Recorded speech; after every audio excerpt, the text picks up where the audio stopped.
Welcome, friends, to the How-To Heretic. I'm Uncle Mark. And I'm Uncle Dan. And I'm Uncle Doug. And this is your user's guide to life on the outside. That's right. Leaving religion is the first step into a larger, better world. But it can also be a scary world. Things work differently now. Never fear. That's why we're here. We're your audio uncles. And with help from good friends and experts in all sorts of fields. We're going to share the stories and seek the knowledge to build a great life. After all, you only get the one that we know of. So you better make the most of it. Hey!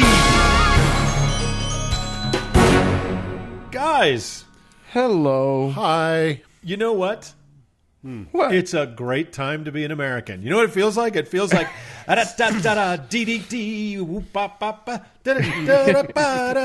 what a great day. Hey, in a failed state. Big finish. Boom. You know what I mean? It feels like F-16's that fighter now. fly overhead. Yeah. Feels great. Feels good. Yeah. As long as we don't leave our homes, we're okay. Yeah. And that's fine, because in Salt Lake City, at this very moment that we're talking, we're not allowed to leave our homes under penalty of arrest. That's right, Yeah. because there's a big old redneck rolling around out there with a bow and arrow. Thank you. You know what? That is so symbolic of just Utah.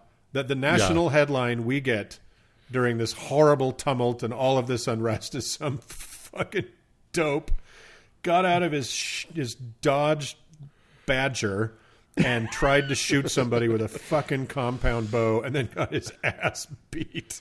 Are we the new Florida? Is that what happened? That's a very Florida move. So Is Utah man going to be a thing? so watch out, Florida. We're coming for your crazy people. Right. Oh. You only hold the award for a year at a time, so... Okay. Well, it's the salad days of America, and we're here broadcasting from our tear gas and disease-proof bunkers. Yeah, And, exactly. And what a show. I think we managed to not talk about any of that shit at all, except for No, this. So we tried to give a respite. I am Yeah. going to talk about a very strangely named person with a person with a thing's name. Let me put it that way. It is a noun of a complex noun. And keeping with that theme, I'm going to be talking about a saint who also has a name that isn't also a name. Yeah. And completely breaking with that theme, I am going to talk about what is perhaps one of the biggest existential threats to the Mormon church. And spoiler alert, it's a letter. Uncle Mark, we need to talk to Uncle Doug about not breaking the theme all the time.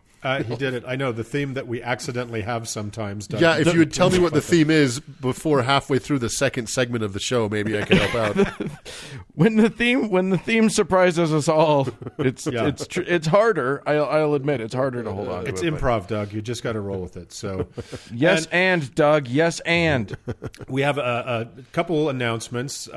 We'd like to remind you that if you really love a segment and you want to send it to somebody in your life that could use it, or somebody you hate and you want to just blow shit up, you can find us on YouTube, where our show is being slowly broken down into individual segments, and makes it really easy to send and share. Thank you, Vern.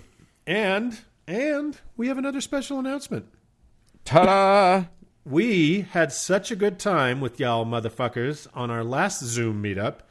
We thought, let's have another one. We're gonna Zoom. We're going to Zoom. It's going to be Saturday, June 13th. So there's a little more warning for people that might be, for terrible people that might be a couple podcasts behind. So a little more warning, June 13th. And we're going to do it at noon Mountain Standard Time. And that means that some of our European friends and foreign friends might have an easier time not getting up in the middle of the night.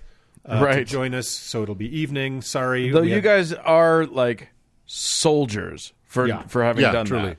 Yeah, Taru and a bunch of European friends. It was amazing to see you there. But let's make it easy on them this time. And for people in the U.S. on the East Coast, it's going to be great too. Just be a nice afternoon thing. And Uncle Doug won't be administering this, so there will be significantly less technical fails. Or more, but different ones. Yeah. So, if you were there last time, you're more than welcome. But if you weren't able to be there last time because of time zones and whatever, we are so excited to see your foreign faces. Yeah, Yes. and listen, report you to ICE. we didn't have we didn't we're not making any promises on this one, but I am going to say that last time we gave away prizes. Yeah. Yeah. So, Well, and I won't say why we're all of a sudden being nicer to our European listeners, except that maybe, if you've got a couch or a hideaway bed or credentials at some sort of, in some government that can grant us citizenship, anything or like that. A willingness for a one or more husbands, that's fine Right. too. So anyway, please join us. It's going to be tons of fun. We'll probably do something stupid. In fact, I can probably guarantee that. So we will. That's what's happening. And with that, let's do a show.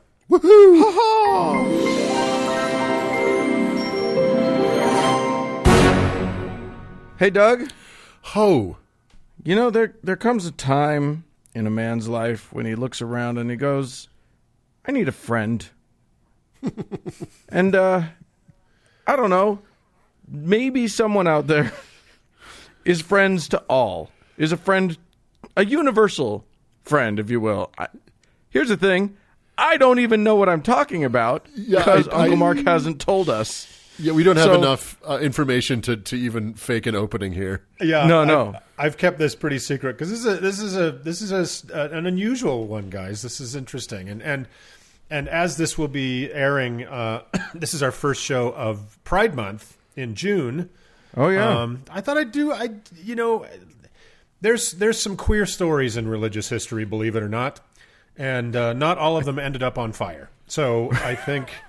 This is kind of a queer story, and it's a really fascinating one. So, it as Dan was saying, in times like these, we could all use a friend, right? Lord knows I could use a couple more. And today I want to talk about, a pretty damn fascinating friend, one that I had surprisingly never heard of until very recently, and that is the public universal friend, also known as the all friend, the comforter, friend of sinners, the friend, or PUF. Went by all those names. Now, you may be confused, saying in bewilderment, Uncle Mark, yours is a skeptical religious critique podcast. What in the world are you doing talking about the admittedly wonderful but off-topic fisherman's friend? That being the soothing lozenges developed for hardy, chapped fisherfolk in England in 1865. We love those and rely on them in good times and bad, but what gives? And I say no. No, silly listener. that was what I was saying. Just to be clear, I was thinking lozenges. The public universal friend was nothing like a lozenge. And then, yes, you might be saying that's no lozenge, but you must surely be talking about the children's friend, the terrible, shaming Mormon publication for children that went by that name from 1909 until it changed its name to simply The Friend in 1970. The magazine with games and stories about how children should hate their sinful bodies and always obey white male authority. Seriously, no, come on, confused listener. The public universal friend was a real actual person, and a very fascinating one at that. Please switch to your favorite lozenge and propagandist children's magazine podcast for that other stuff. So, that established. The public By the way, universal... I do recommend Lozenge Cast. It's a great show. It's amazing the variety of lozenges they cover. Oh my God! But they sound like they have throat problems. I don't know what these things are. So the public universal friend was the name of an eccentric preacher that sprung into the public eye in 1776 in New England. Having come out of the Quaker tradition, the friend began to travel around the region on horseback in the lead of up to dozens of mounted followers at a given time. For the longest time, the friend and followers didn't have their own meeting house, so would ask to borrow others or simply meet for the friend's sermons out in the great outdoors. And as the Quakers were an accommodating sort of folk, for a while they were happy to lend their spaces to this intriguing preacher and their flock. Now, like I said, I'd never heard of the public universal friend until I read an excerpt from Adam Morris's book American Messiahs, which I bought and am now currently reading voraciously. So a lot of this info comes from there, as well as a variety of somewhat contradictory online sources, and you'll understand the contradictory parts in just a bit. So the public universal friend was basically preaching out of the typical Quaker playbook: general pacifism, seeing all men and women as brothers and sisters in Christ, abolition of slavery, etc. The friend I hate to interrupt, but the Quakers themselves called themselves the Society of Friends. That's right. That's right. So they've got a history of friendship there. They absolutely do, and that's kind of where the Public Universal Friend found the inspiration for the name and the sensibility. So the Friend rejected the idea of predestination and believed in universal salvation. The Friend successfully convinced many followers that had slaves to free them, and many free black people joined the group, which was by now known as the Society of Universal Friends. So far, so good, right?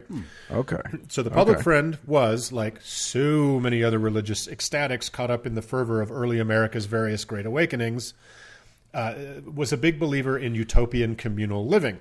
The Society of Universal Friends, air quotes, bought rural land in the far west of New York.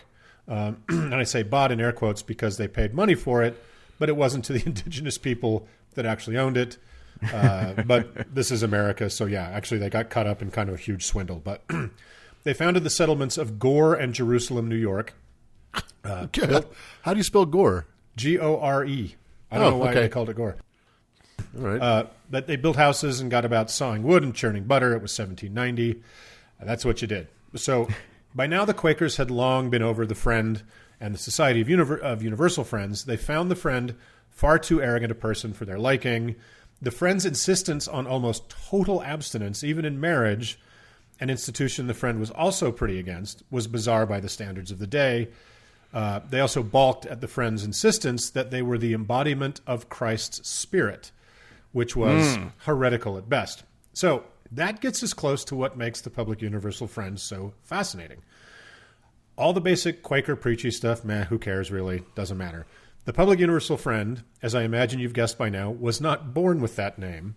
No, the Friend was born in Cumberland, Rhode Island in 1752 and was named Jemima Wilkinson. Oh.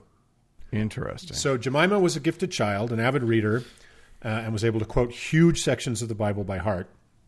In fact, when later, as the Public Universal Friend, they would never carry a Bible with them into sermons, it was all from memory, right?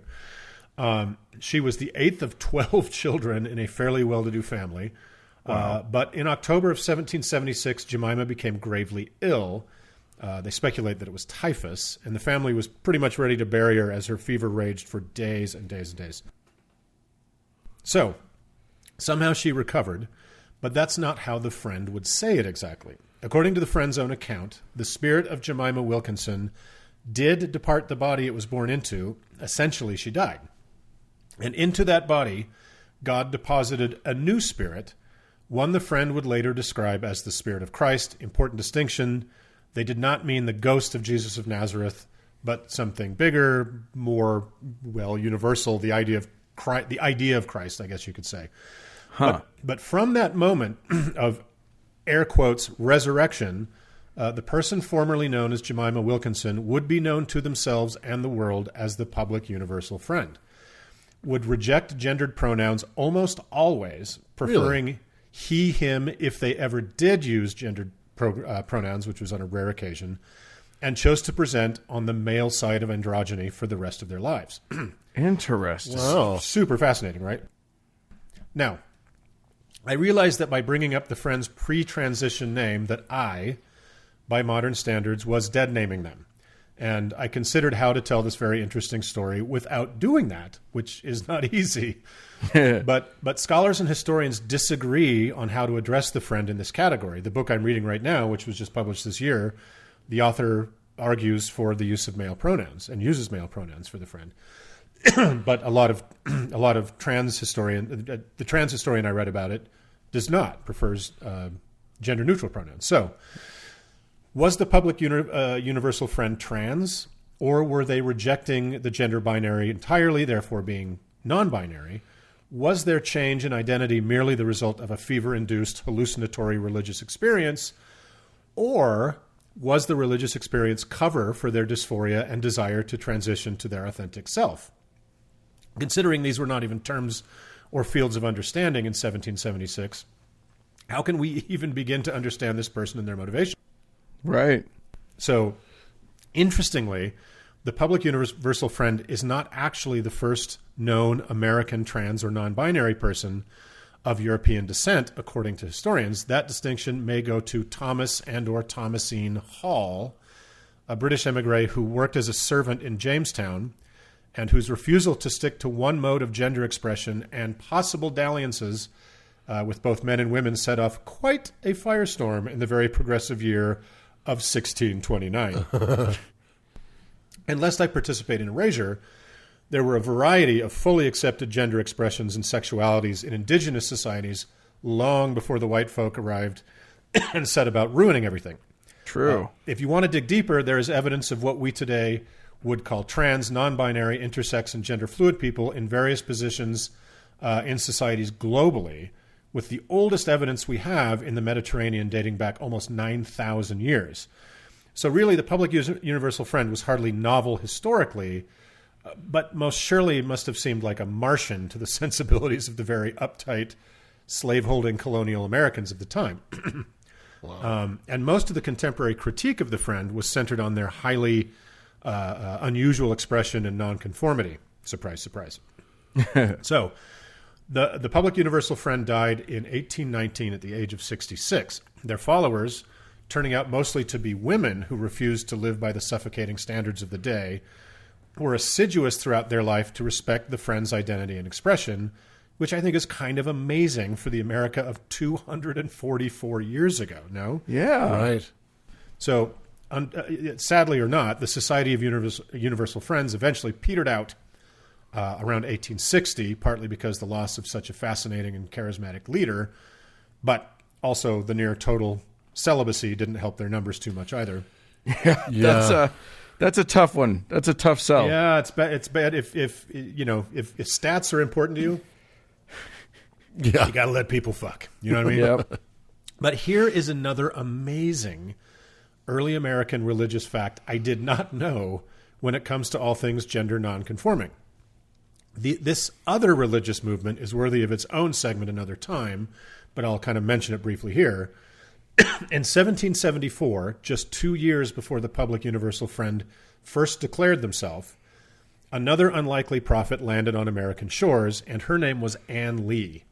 Not Ang Lee, the amazing Chinese film director, of course, but Anne Lee, a British immigrant that was known as Mother Anne to her followers, the Shakers. So, Yeah. it's certainly rare enough that two self-proclaimed contemporary prophets in the same very religious, very conservative place and time would be, well, not men. And Mother Anne's story and that of the Shakers are not only fascinating in their own rights as well, but there are a ton of parallels between the formerly Quakers, the Friend, and Mother Anne's practice of their own version of Reformed Quakery, which is a word I just made up. But in my reading, there was a nugget about the Shaker divinity and cosmology that astonished me. Although sort of borrowed from the earlier obscure theology of Jacob Boehme, the Shakers believed that both men and women are made in God's image, because God is both male and female simultaneously. Whoa. As we were meant to be before the fall in the Garden of Eden, and will be again if we live a life of total piety and absolute abstinence, which to me is like, wow. Yeah. So, ignore the bullshit and damaging narrative of the Garden of Eden and original sin and blaming/shaming Eve/all women forever for tricking dumbass Adam into a single serving of fruit, which is just part of a balanced breakfast after all, and rewind to the totally androgynous and intersex nature of the Shaker version of the Christian God in mid-18th century America. Didst I just blow ye minds, good fellows? Well, and what's crazy about that too is not far in time or space from both of these movements was born another American religion. Oh, more than one. The Joseph Smith and Mormonism was not far away in time or space from these people, but theologically was in another galaxy, right? Yeah, and the Adventists came out of the same clay. Right. Well, here's the thing that fascinates me. You tell me about two people who founded religions who were not, at very least, not assigned male at birth. That's right. And they're the one, like every man who starts a religion, controls everybody's sex, but does it in such a way that he gets to fuck as many people as he wants to. Yes. But these people who were not men starting in these religions, or at least not assigned male at birth, are all going, no sex for anybody. Yeah, stop it. You don't get, nobody gets to do it. You know, it's true. Like pretty much every cult we've talked about, you know, every dangerous cult and weird religion we've talked about, is sex is one of the primary kind of drivers behind the foundation. Right. These are completely the opposite. So, anyway, to conclude, for a brief shining moment, in of all times the American Revolution, very serious, very religious, real challenges to the idea of the gender binary had just a bit of a buckled toehold right in the midst of the revolutionary struggle. It seems both the Friend and Mother Ann were aware of each other, but there's no evidence they ever met. Yes, both the public Universal Friends and Mother Ann's movements withered away. There are no more followers of the Universal Friend. And as far as I can tell, there are exactly 2 Shakers left alive. But can you imagine how different American Christianity might be, especially in relation to gender and queer issues, if the seeds these 2 had planted took root rather than that of the patriarchal, hyper-conservative, hideous Protestantism, you know, the evangelical Protestantism that we're stuck dealing with even to this day? Well, I know one thing for sure. It only could have turned out better. Pretty much. Yeah. So that's the public Universal Friend and intersex dual being Christian God right here in America. So I did not know that. That's really fascinating. Yeah, crazy story, huh? Well, thanks for that, I like Uncle it. Mark. Yeah. I like it. You know, we need more women and non-binary and non-male people starting religions, but they just really need to let their people fuck. Yeah, right. It's just one little hurdle to get over, ladies. You can't keep a religion going if they're not reproducing. So there you go. Learn the lesson. There you ladies. go. So happy Pride. There, you know, there's queer stories everywhere. We just have to look. Let's move on. Woohoo! Uncle Mark. Yeah, what's happening, man? Nothing good. What? Yeah. Come on. It's hard not to feel alone and lonely in this here world of ours these days. It's an easy thing to do, actually. Yeah. You could just sit in your apartment or your house and stare out the window, or you can turn on the fire hose of bile that is the news, or we could listen to Uncle Dan tell us a story about someone who's there to protect us, maybe. The police. Yeah. Indeed. There is a lot of turmoil in the world right now. Smart people are still sheltering at home and social distancing because there's still a pandemic raging around the world. And that stress is really starting to wear on folks. And racial tensions are high as people around the world protest the wanton murder of black folks by unrepentant police officers. The cruise where you could get the chance to meet Garrison Keillor was canceled. It's a rough time is what I'm trying to say. No.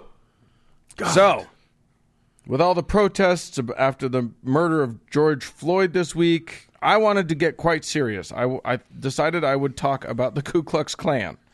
Because I knew that they are an explicitly religious organization. I figured their dogmatic belief in the superiority of their race, despite the idiocy of their membership, easily qualified them as a cult.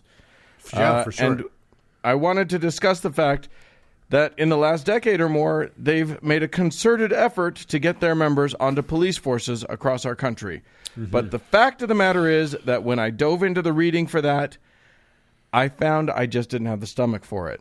It's just been a really rough time, and I couldn't bring myself to look directly into the eyes of that beast this week. It was just too much.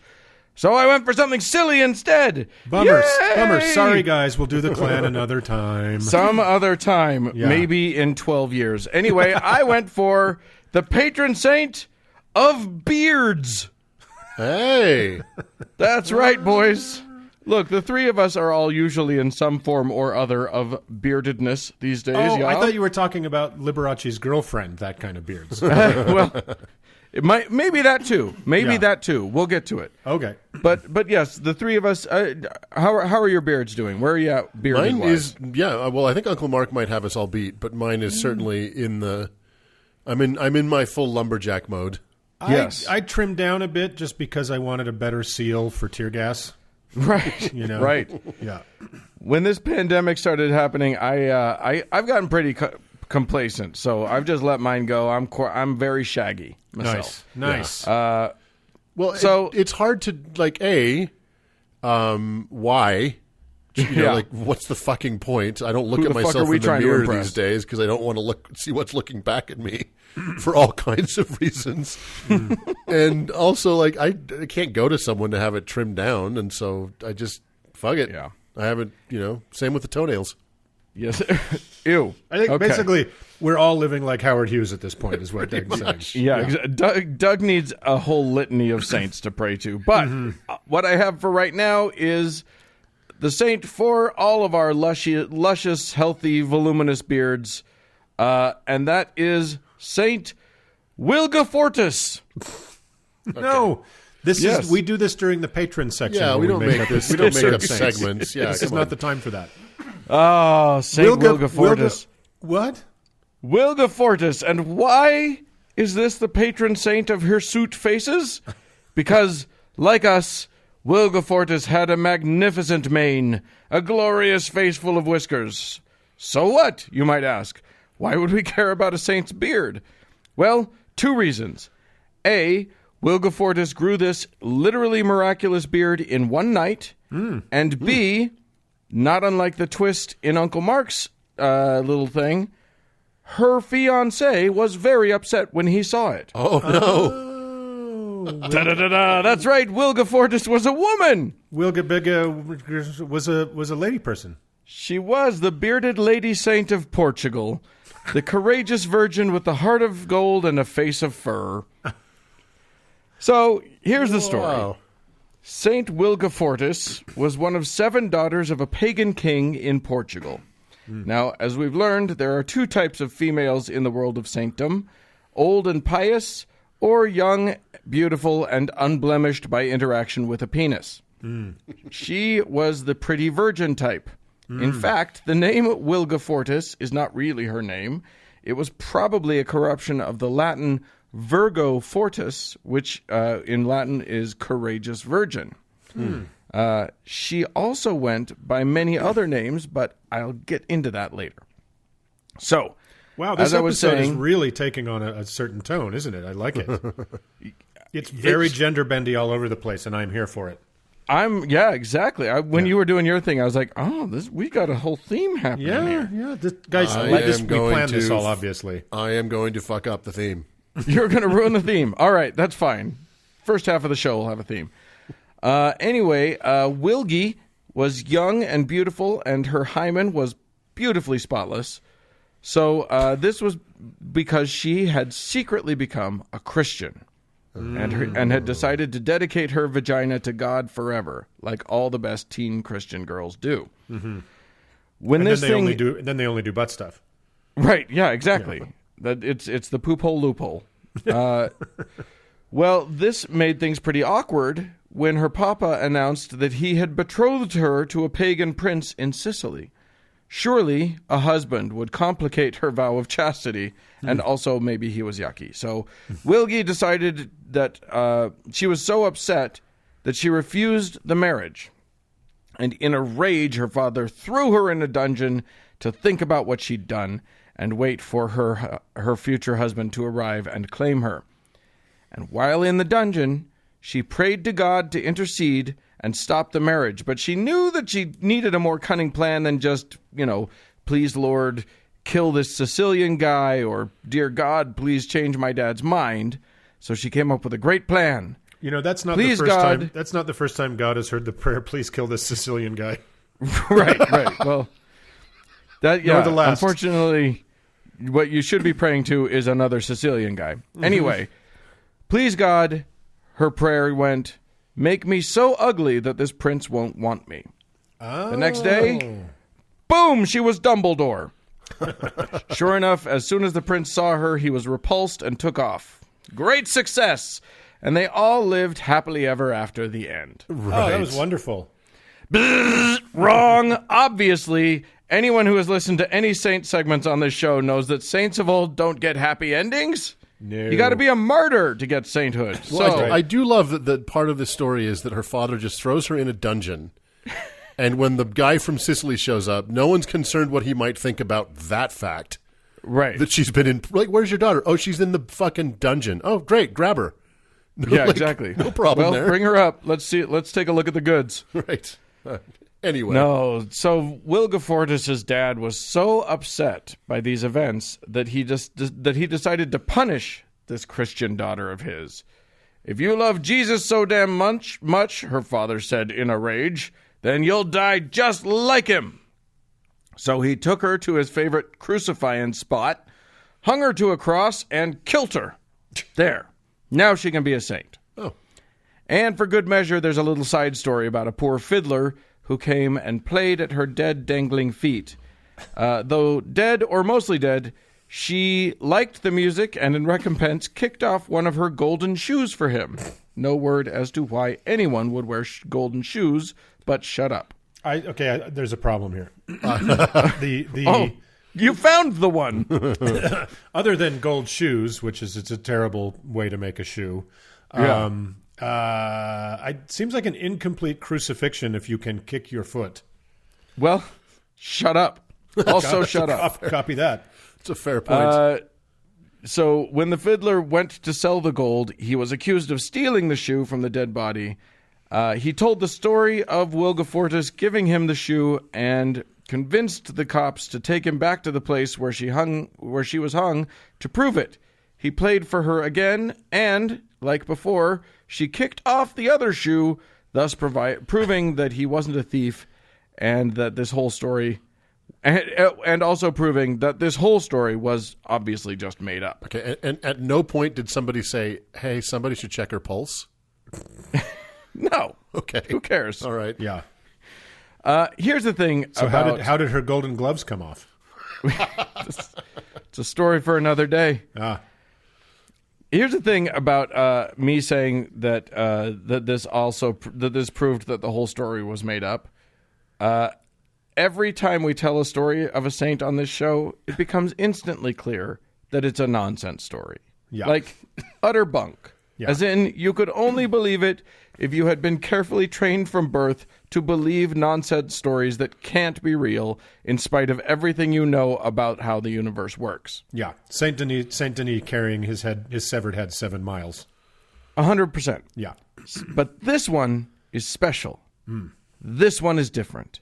Because despite having been venerated for centuries all over Europe, with her own place on the liturgical calendar and paintings and sculptures of her scattered hither and yon, pretty much everybody, including hardcore Catholics who believe everything they're told, knows that Wilgefortis is complete bullshit. Really? A whole cloth fabrication, and we even have a really good idea of how the story came about. Huh. So let's look at the real story, shall we? Sure. And even this story is steeped in some nonsense and lore, but I'm sure you'll be able to pick the wheat from the chaff on this. So, the images of St. Wilgefortis all show a woman in a flowing gown hanging from a cross with a crown on her head. Well, that, my friends, is pretty reminiscent of the iconography of another semi-famous guy in Christianity. No? Well, The little-known Jesus? that lesser-known fellow. Here's how pretty much everybody acknowledges that it happened. Oh, yeah. There's an image of Jesus' crucifixion in a church in Lucca, Italy. It is a 13th century copy of a much older piece, probably 11th century. Although the popular legend is that it was carved by Nicodemus, who assisted Joseph of Arimathea in getting Jesus' body into the tomb. But that's obviously stupid, so we can just ignore it. Sure, Jan. The Holy Face of Lucca, as the sculpture is known, is unique for a Western crucifix of the time, as it is about life-size, unbacked, meaning that it could be freestanding and is carved all the way around, and the Christ figure is wearing a long robe. The robe thing is likely a Byzantine influence, and was made to indicate kingly presence. These were sort of king's robes. But by the time copies of this thing started touring around Europe, everybody had become totally used to the image of Christ crucified in a loincloth. And since the robes of that kind weren't really worn by men in Western Europe, people started tripping out.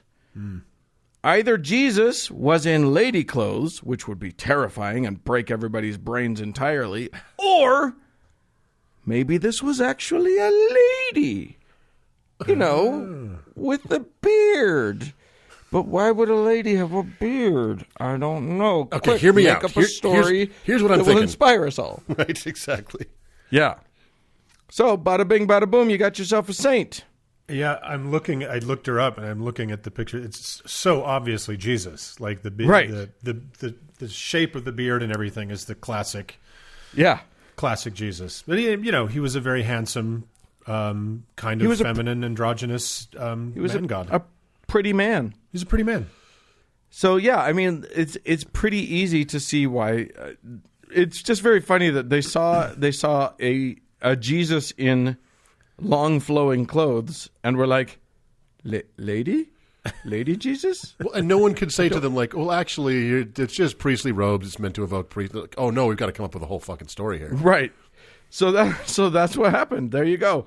Now there is another side to Miss Wilgie that's far more interesting. And that's her other patronage.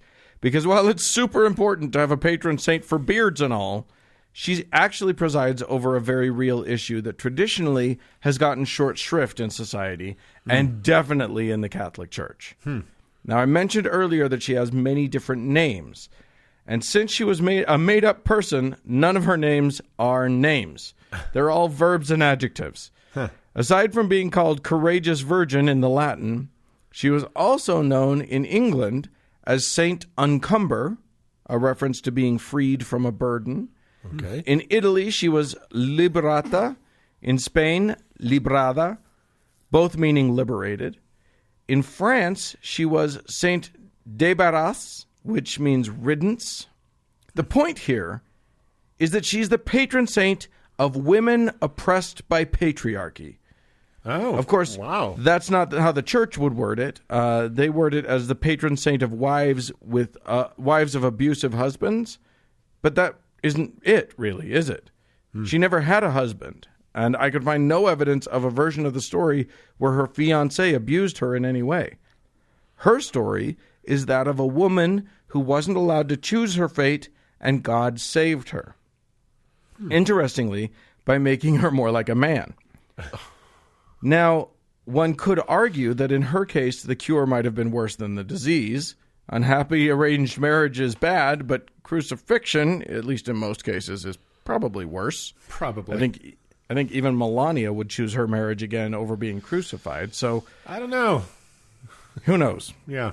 Anyway, She's already pre-anesthetized, so it doesn't really matter. right. Yes, No matter how you slice it, though. They always gave anesthetic before crucifixion because it's just Right. best practices. Yeah. But no matter how you slice it, thanks for the beard god. It worked out real great for her. Nevertheless, I can't help but think that a big part of what made Wilgefortis popular for all those years was the fact that women who had no appreciable say in the workings of their own lives had someone to pray to about it. They had a champion, and, as they suffered abuse and indignities, and as every major event in their lives were decided by men who often didn't care at all about their feelings, they had someone to talk to who would understand. Now, it was only recently that Wilgefortis was taken off the liturgical calendar. Really? The Catholic Church, quote, cult suppressed her in 1969, which I guess means that she's no longer an officially supported saint. The reason they gave for this was that her story was likely made up, which, I mean, doy. But, have you read any of the other stories, Catholic Church? Do you think the guys fact walking around and holding their own decapitated head? Yeah. Do you think the fact that they dethroned her during the Summer of Love and kind of the beginnings of the women's liberation movement is a coincidence? Well, one can't help but wonder if the boys' club at the Vatican just didn't like women having somebody to pray to about men calling all the shots. I think that's I'm sure- written in Latin above the door to the Vatican. Yeah. But I'm sure that's not the case. That would indicate that men in power can be, petulant, insecure, fragile little assholes. And when has that ever been the case? Huh. Well, Very that's interesting. Yeah. Yeah. I think you're right. Like I'm reading her page, and the church has tried to make it seem like, oh, it's just for women who are abused by their husbands, and it's like, no, it seems like it really is about the patriarchy that you motherfuckers are part of. Yeah. Yeah. So, Yep. So there you go. It's all a made up story, but this is one of the made up stories that even the people who believe it acknowledge is made up. Right. it's okay to like someone that never existed. Yeah. Yeah. Is Christians do it every day. Yeah, sure. And no harm comes of that. No, never. Well, that's All right. fascinating. Garrison Whaler. What? Huh? Garrison Whaler is the name of the cruise that Garrison Keillor is going to be on. Oh, God. I was like, what the fuck are you talking about? Timing is everything. Yeah. Well, it was canceled anyway, so we don't. So nothing's good in the world. Pray to Saint Wilgefortis for relief. And she's also the patron saint of extremely delayed callbacks. So, Yes, exactly. Doug, your theme better have some queerness in it, or I'm hanging up the phone. So, all right, let's move on. Moving on. Well, goodness gracious, great balls of fire, you guys. Yep, here. it's all happening. It's all happening. Great cop cars of fire. Yep. We've been doing the show for a hot minute, and people seem to like us. They really like us. Yeah. And one of the ways that Look, we people don't get can it show, either. No, Yeah. no, it's a mystery to all. But one of the ways that people can show their love for us is to give us some of their hard-earned cash. Yeah, and money they that would do be so. money that would be very much better spent on masks for the coronavirus and milk for the tear gas. No, don't. No. Shh. We're not talking about that. It's best spent here. Yeah. This is what we all need right now. Yeah. Is uncles. So Yes. Plagues come and go. Your uncles stay. You know what I mean? right, Yeah. exactly. And there's no proof that we won't stay for eternity. So people have decided to chip in to sustain us, To and nourish keep and strengthen going. us. Yes. Right, nourish and strengthen our bodies. And so we need to thank some folks. So thanks so much to Michael, Scott, Matt, Michael again, and we need to bestow some rewards on a few people too. So Yes. Uncle Doug, I'm going to invite you to give a saint to Megan. Okay, Megan. Your saint for today is Saint Joaquin Splatbaum of the Ivory Coast, or the Côte d'Ivoire. Côte d'Ivoire. He is the patron saint of the 4-minute mile. Generally accepted historical inaccuracies. Think George Washington and the cherry tree. And fruit that floats in punch bowls. Not fruit that sinks, but fruit that floats. There's another saint for that. Don't fuck that up. Do not Yeah. fuck that up. Nice. Yeah. Nice. Yeah. Very good. Yeah, very good. So congratulations for Megan on that one. I'm going to give a saint to Glynis, who gets Saint Buster of Gibraltar. And Buster is the patron saint of curious amphibians and of difficult to eat fruits and vegetables. And the Like a patron dragon saint. fruit. Like a dragon fruit's a classic difficulty. Oh yeah, or jackfruit, or a pomegranate. Sure. Any of those. Lots sure. of seeds. Yeah. And also the patron saint of sailing without enough experience. That's a busy So, saint. That's Yeah, that's what you call an Italian cruise ship captain. right? So that's great for you, Glynis. You're welcome. Congratulations. Yeah, very much so. And Uncle Mark, I think you have something to bestow as well. I do, and let me kind of preface it a bit, because I think we by way of a bit of an apology, we've been so busy welcoming and sainting and heavening so darn many wonderful new patrons these past many weeks that our friend Andrew kindly reminded me that we were a little late getting to his heaven. So shame, shame, shame. 3 shames on us. Andrew, but if you think about it, most people will delay getting to heaven as long as possible, so maybe this was a good thing for you. So, Right? And so the journey begins. Andrew, on that sad, somber day, many years from now, when you die peacefully in a hail of police gunfire as you try to clandestinely, it's a hard word, exhume the body of Evel Knievel under the cover of darkness, long story, doesn't really matter, you will look down on the blood-spattered mud hole in the Mountain View Cemetery in Butte, Montana, peacefully, but you will glide away through the stars, glide away through the sky, but not to the billowy, golden-gated heaven of human folly, nor to a huge, beige planet of endless suburbia like Mormon Kolob. No, your untethered spirit will drift a bit south and a bit west to what's maybe the Bay Area? It's odd. And you feel your spirit settle into a vast humming server farm. Clearly this is not what you, nor even I, expected when I peered into the eye of the weasel. That's how we determine these, in case you didn't know, Andrew. So, you see, Andrew, because of our unconscionable delay in honoring you, you are indeed going to your heaven, but as a god. And what value is a god, if not a presence, something that touches almost everyone in their everyday lives? How could we even know a god that did not in some small, constant, almost mundane, maybe even infuriating way meddle in our affairs? Well, you will be such a god, Andrew, and all your people shall know you, because you, Andrew, will be the mighty god spell check. When your abundant spirit uploads into that massive server outside of Palo Alto, you will feel the zillion gigawatt surge of your new eternal being. You will see a billion eyes you will see, with a billion eyes into the devices of the people of all nations. The God of the Bible never dreamed of this power. And what power it is, Andrew.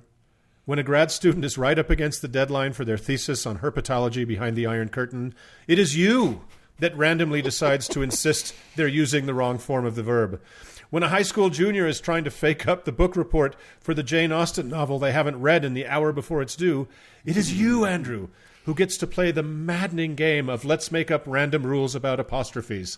And when a middle-aged podcaster is trying to get a joke down before it slips his mind, it is you, Andrew, who states and restates no guesses found when he's just one fucking letter off of chrysanthemum or alimony or defenestration. This is your power. You shall ruin so many parts of so many people's days in a zillion small ways, Andrew. The great God spell check. So be sure to cross those T's and dot those I's, Andrew, and never stop changing the rules about commas, ever. In this new heaven and new godhood you have earned, from which there is no escape and no respite. You're welcome. Wow. Yeah. Does that make Clippy kind of like a little trickster god? He's like Loki. Ooh. Yeah, he's like Loki, yeah, exactly. for sure. I like it. Oh, that's awesome. Yeah. So congratulations, Andrew. We'll be seeing a lot of each other over the years. Yeah. I'm looking at your work right now. It feels like, like all gods, you will then exist on all planes of time, and you've been haunting me for years already, even though this is your future. Yeah, you've backdated the whole thing, Andrew. So congratulations. It's literally more power than the God of the Bible had. Yeah, exactly. Well, thanks so much to all of our patrons. We sure do love all of you. If you would like to be a patron of the show, and why wouldn't you, you can go to howtoheretic.com and click on the support thing and come and join the legions of people who, like you, think that we are better than Jesus. And That's right. and we'll sure appreciate you. Yep, and you can give us stars. Stars are free, and it's funny, with all the time people have on their hands now stuck at home, our star rating systems have slowed. So you got some time. You don't need no money. Why don't you just throw some stars at us? Let the people who run the algorithm know we're still here, and it will crank up the volume. 5 or die, bitches. Yes, indeed. Yep.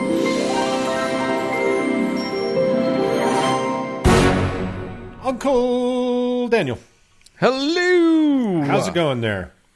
Oh, every Sunday, Yeah. I like to do my scripture study, and I like to just dig into the holy word of the Lord. Do you have your monogrammed zipper shut triple combination? I got the quad. I want Oh, quad. the quad, of course, Ooh. of course. So for our non-Mormon friends out there, that is a car battery that Mormons carry around with them as the absolute must-have accessory for their terrible clothes. So Yeah, it looks like they might be might be a bowling bag, but it's actually just carrying their scriptures. it does look Yeah. like a bowling bag. It is a massive zip-shut semi-suitcase of bullshit. Yeah, it's Fake- got three fake- books. It's got three books Classy they 'cause always it's read. fake leather. Yeah, exactly. It contains 3 books they frequently read and 1 they do not. So, Doug, what do you have in the triple combo for us today? Well, I've got some context for us, and it's something we've talked about on the show tangentially several times, but for reasons that I'll explain, I think it needs a little bit of a deeper dive because it will matter in the next few weeks. So anyway, dear uncle, several weeks ago in episode 136, we talked about Mark Hoffman and the crazy set of events that led to a bombing spree in Salt Lake City in the early 1980s. Hoffman I think we should finally just admit that Uncle Mark is, in fact, Mark Hoffman. Ladies and gentlemen, the mail bomber Mark. That's me. I've been straight from the broadcasting. Utah State Penitentiary. I've been broadcasting from solitary this whole time. Yeah, so Hoffman was a disaffected Mormon who set about trying to destroy the Mormon Church through forgery, dishonesty, and then eventually violence. Today we're going to discuss, and as we discussed, had one of several minor incidents gone in a different direction, he may very well have succeeded in his quest. And as much as I would like to see his ultimate goal accomplished, Mark Hoffman was a dishonest fraudster who turned out to be a murderer and ultimately only managed to temporarily embarrass the church. Yeah, Right. Today, we're going to talk about another character in modern Mormon history who is the complete opposite of Mark Hoffman in basically every way.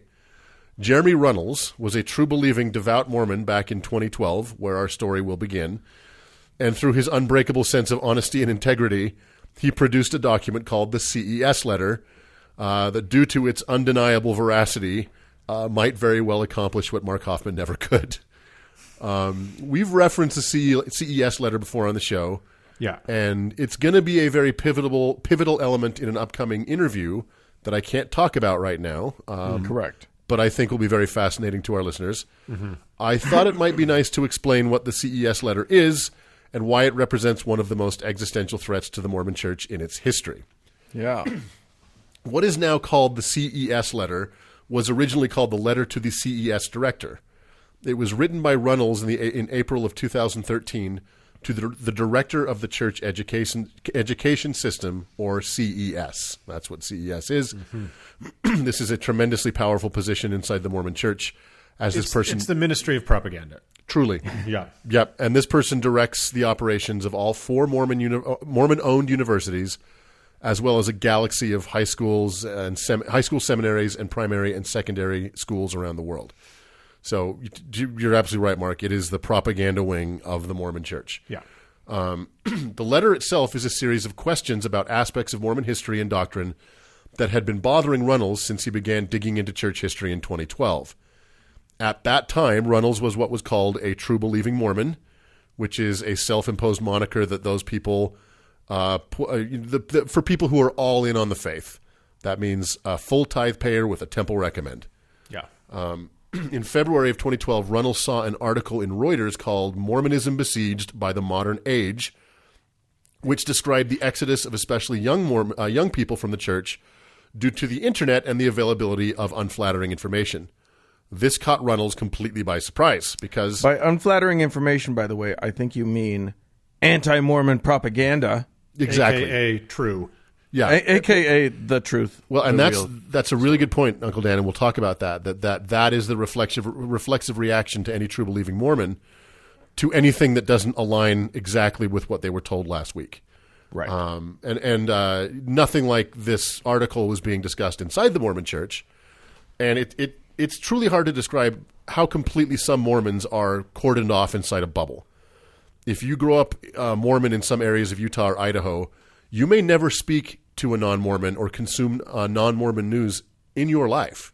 It's true. You go to Mormon schools, you patronize Mormon-owned businesses, you read Mormon-owned newspapers, and you hear only flattering stories about the exponential growth and health of the kingdom of God.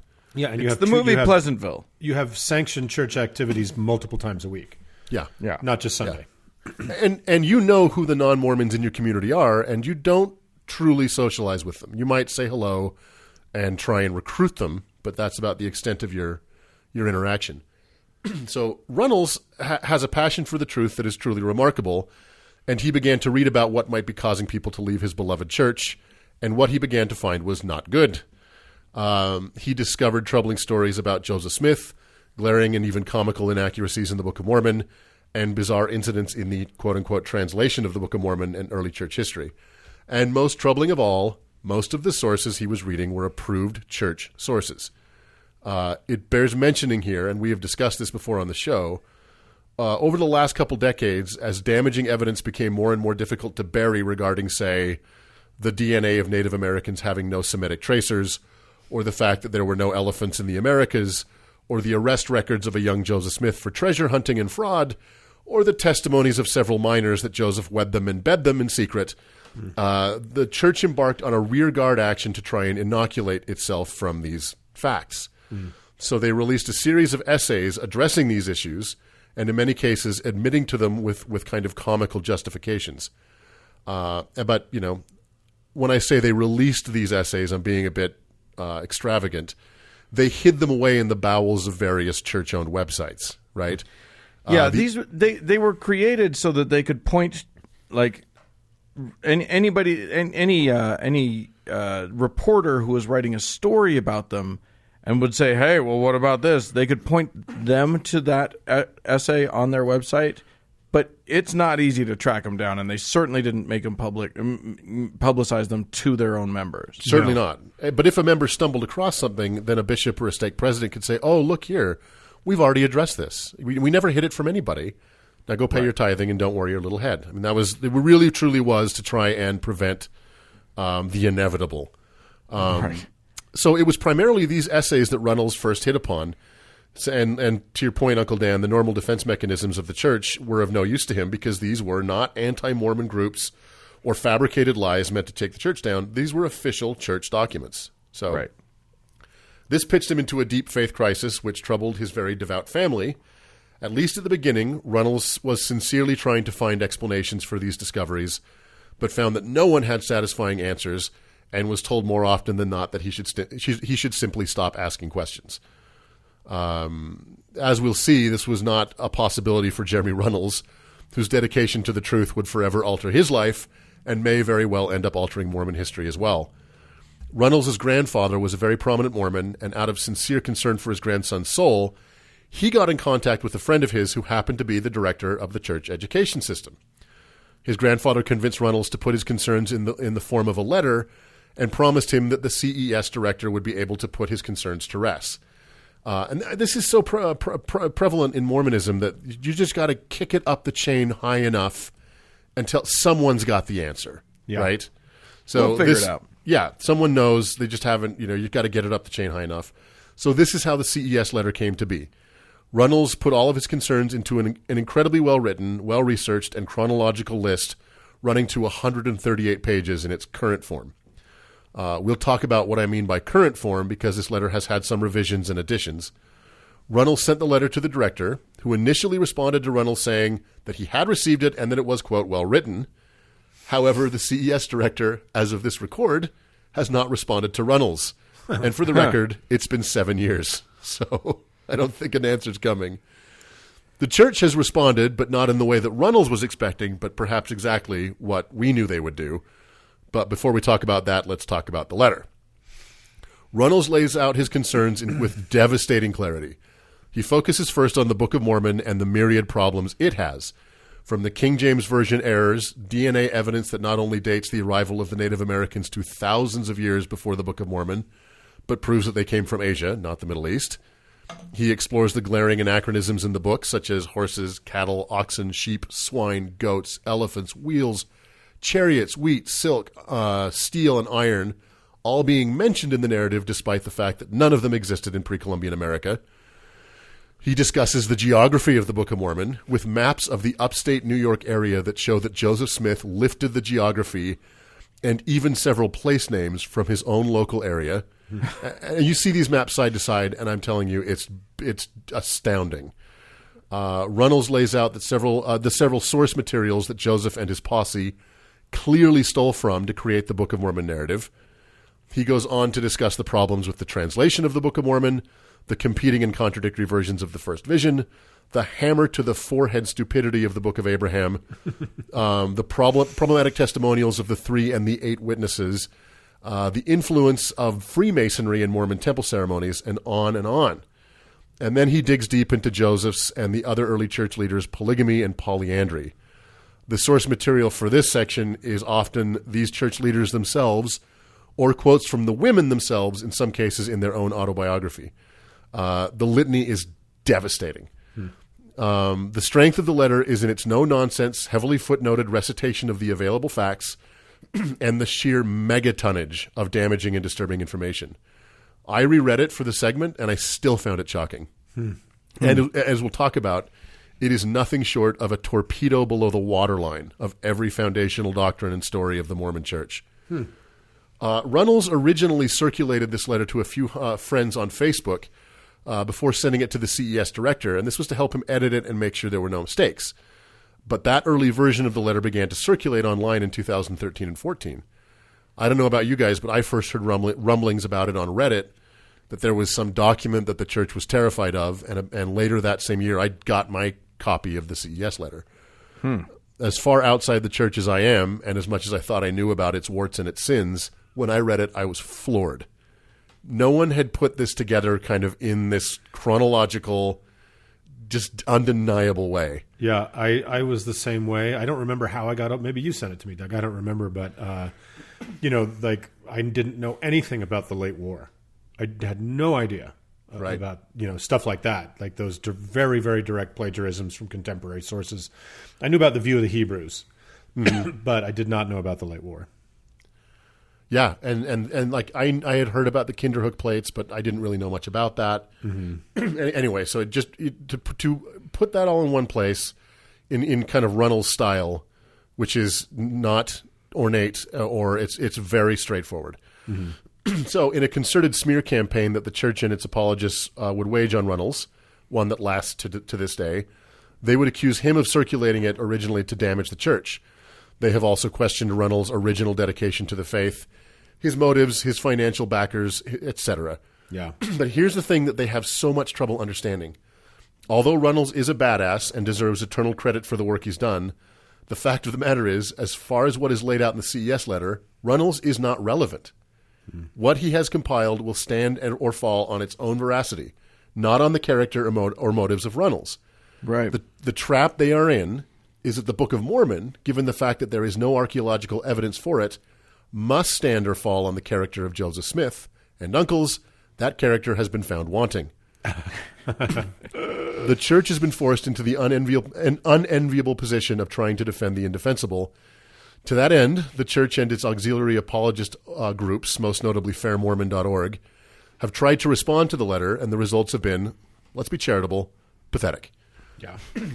There is a point-by-point attempt at refuting the Book of Mormon section of the CES letter on Fair Mormon by one Scott Gordon, and it consists pretty much of, as Eli Bosnick would say, jangly, jangly keys. Yeah. Congratulations, by the way, Eli. Yeah, congrats, Eli and Anna. Mazel tov. You guys made a person. Yay. What a time to bring a baby into the world. Congratulations. Little Maximilian. Yeah. Well, this section of the fairmormon.org will certainly be the subject of an episode of Square That Circle in the near future. Then there is the debunkingcesletter.com and Jim Bennett's 372-page faithful reply to the CES letter. I bet that's really fun to read. Yeah. Yeah, I haven't read it, and Jim is a friend of mine, so that's kind of where. Hi, Jim. Hi, Jim. I don't think he listens to it. He should listen to the show. I'm going to tell him to listen to the show. Tell him not to listen to this episode. Most of what he's written in his refutation is written at Runnels, and it's in a kind of a Yeah, tell him petulant not to and listen to mocking the show tone. because the queer stuff at the beginning is going to freak his ass out. He kind of mostly quibbles with syntax and grammar. He'll take entire sections of the CES letter and then use, a proposed lack of context or something like of full context to dismiss that entire section without really addressing the underlying issues. Yeah. This is apparently the best that they can do. He's also 100% convinced that Shakespeare didn't write Shakespeare. So there you go. And that, Okie doke. and that steel can't burn that hot. No, that one he's good on. Okay. The only successful tactic the church has had so far in preventing the spread of this is preventing Mormons from reading it in the first place. Because here's the thing. I do not believe you can read this document as a true believing Mormon and not come away with at least significant doubts. And in many cases, people we know, this document has destroyed their faith, and it's apparently running wild inside Mormonism. Mm-hmm. So, Uncle Mark, you have an anecdote that kind of colors this point. Yeah, so I have to be very careful how I couch this. So listeners may know that all kinds of people listen to this show. And some of them we have a lot of more ex-Mormon listeners. We have a few people inside what I would call the institution that like to give us information. And one of these people has some proximity to the higher-ups. Like the higher-ups. And it was made clear to this person that what is causing what they felt like was an extinction-level event was, quote, the goddamn CES letter. Yep. So that comes from pretty deep inside Temple Square. So they like to pretend that they don't think it's a problem, but they are desperate to try to figure out what to do about it. Yeah, and herein lies the strength of not only the CES letter, but our position. Read it. Read the rebuttals. Read it all. Yeah. If your position is to try and deny knowledge, you're on the wrong side. Remember, we had on one of our very first shows, we had a young returned missionary named Quinn, and he and his companion had somehow gotten a hold of it and printed it out on their mission. On the mission, printer, whatever the office is called, the mission home. And they sat down and read it side by side. And when the one kid, his companion, looked at him, he's like, "What do you think?" He's like, "I don't believe this shit anymore." And they were done. Yeah, it was over. The document has a true, I don't want to give it spiritual power. Just it's truly affecting. Yeah, right.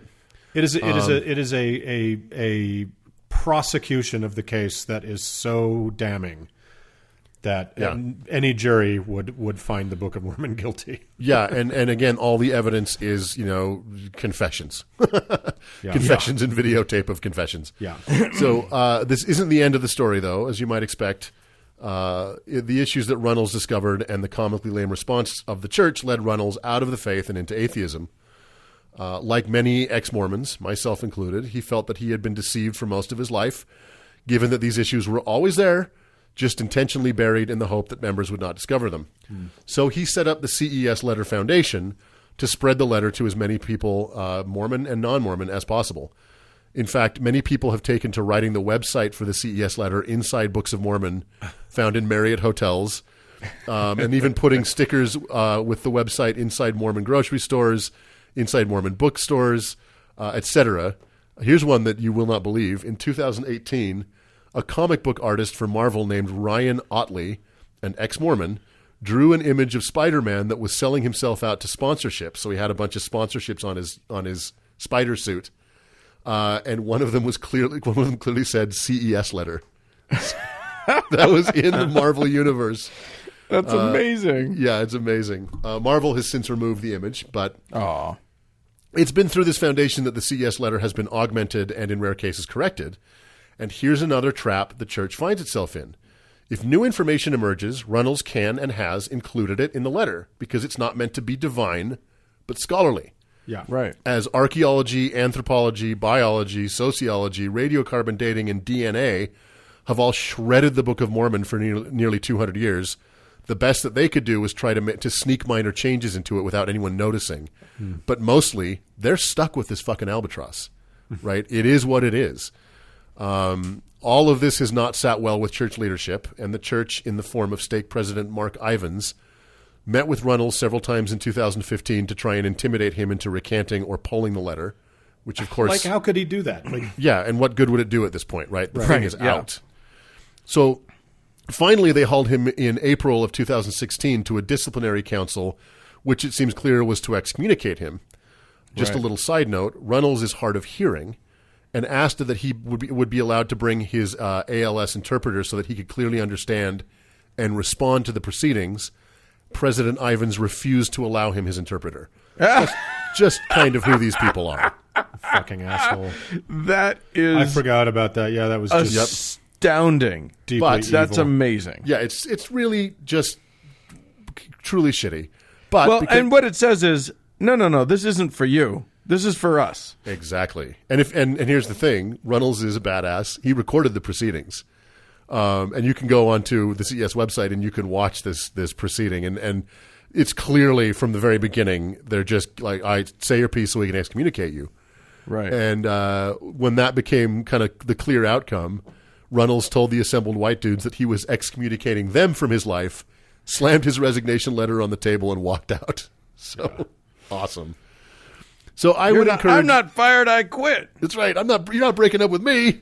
Which also is from what I know of Jeremy, is a tiny bit out of character because he just seems like the most mellow, sweet, even-keeled guy in the world. He's not Truly. He's not the firebrands that your uncles are, I would say. No, and he had several meetings with these church leaders. He recorded many of them, and you can listen to them. Him not take the bait, them get irritated, and him just stick to the facts. He just sticks to the facts, and gives them every opportunity. Yeah. Answer me. Explain this to me. This is your documentation here I'm showing you. And, of course, they have none, right? So I would encourage everyone to go read it if you haven't. It's not just an incredible story in what it paints of one of our major religions, but it's actually really readable. It's not hard to read. And if you want to know about Mormon history, I think this document and Fawn Brody's No Man Knows My History are probably the two most important ones. Others can quibble with me on that, but yeah, that is the CES Well, and letter. also, if you have any questions about whether the truth claims of the Mormon Church, I'm sure our listeners, a lot of them are like, wait, but what if it's true though? Because that's probably what they're thinking, and this might sway you one way or another. Yeah, and also, and of course you can pray, and if you feel a burning in your bosom, Yeah, that's then true. you will know that is the still small voice of the Holy Ghost of the Hosanna chapter. Telling Well, you to ignore all of the facts that Jeremy Reynolds has very clearly laid Yes. out for you. It says something profound that when someone basically puts together a list of questions and a list of documents from the church itself, that compendium is dangerous to the church. What does that say? Yeah. So there you go. I just hope nobody ever looks at my life with that much scrutiny. I'd be screwed. So what is it, Doug? 110 pages or something now? 130 odd pages. But there's a lot of maps. There's a lot of diagrams. So there's a lot of pictures. Let me put it that way. And for a long time, it was just a PDF that you could download. Now they've got a full HTML version, so it's searchable. You can just sort of bop through it on the web. It's And nice. all the sources are hyperlinked. It's you can dive into it, and I encourage people to do that. And so does Jeremy Runnels, right? Like, have at it, tear it apart, point out where it's wrong, find the sources that prove it's wrong. Go for it. Right? Who cares what Jeremy Reynolds says? The church doesn't want you to read it. That's a good Exactly. enough reason right there. Yeah, that should raise some eyebrows. And at 130 pages, look, you print it out, you pull the Pearl of Great Price out of your triple combo, you jam that in there, you're going to be better for it. I read it, taking notes and working on the summit. Read it in a couple hours. It's not that. It's really, truly very readable. Yeah. I didn't read every single footnote this time. I did originally, but the church definitely doesn't want you to read it or to link it to anybody in the church or send it to any missionaries or write it down somewhere where a Mormon might see it. They definitely don't want you to do that. And so don't we'll do that. include a link in the show notes so you don't That's right. have, so you can't not send it out. Yeah. I think is what I'm saying. I hear you. Yeah. All right. Well, cool. The CES letter, people. Live it, learn it, love it. Or don't care about it because it's silly Mormonism stuff. Yeah, whatever. Do your thing. Do your thing. Bye.